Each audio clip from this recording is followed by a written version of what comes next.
Welcome to the first episode of the weekly report for the 7th of February 2026. In this week's report, we discuss Australia and Indonesia signing a historic defence treaty, the RBA raising interest rates, the Israeli president's planned visit, the growing tensions between the coalition parties, and Pauline Hanson's proposal of a new right coalition.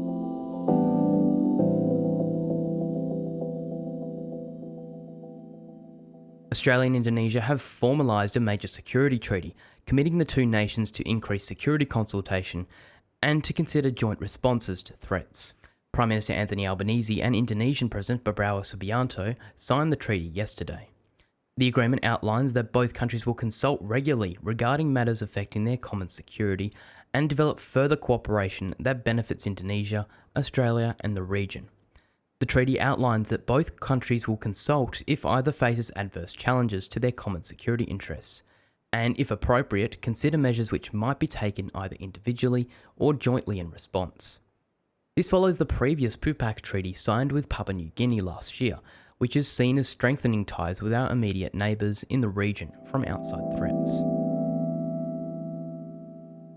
The RBA governor has faced questioning over its decision to raise the cash rate by 25 basis points for the first time in 3 years.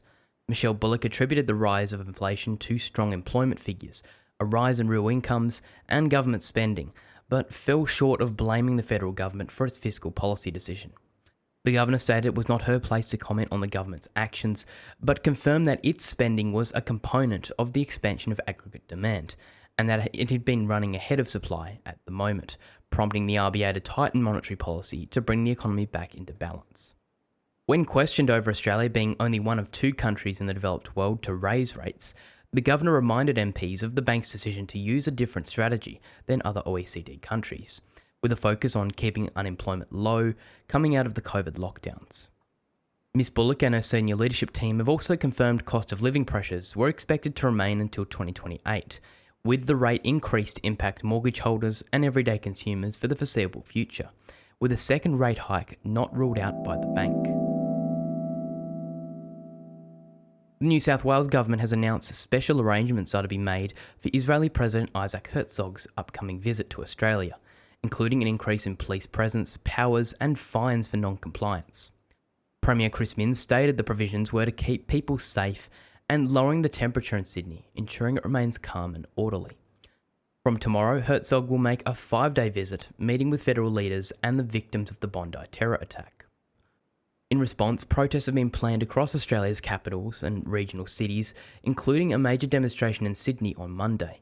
The protesters calling for the detainment and arrest of both the President and accompanying retired General Doron Almog, who has faced allegations of war crimes in the Middle East. New South Wales has announced it will be deploying 3,000 police officers, including 500 assigned to the protest to ensure public safety.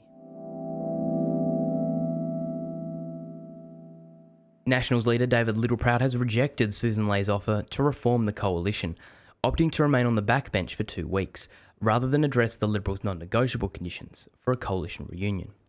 Earlier this week, Lay suggested the coalition reunite on the basis that the 3 National senators, who broke shadow cabinet solidarity, be suspended from the front bench for 6 months.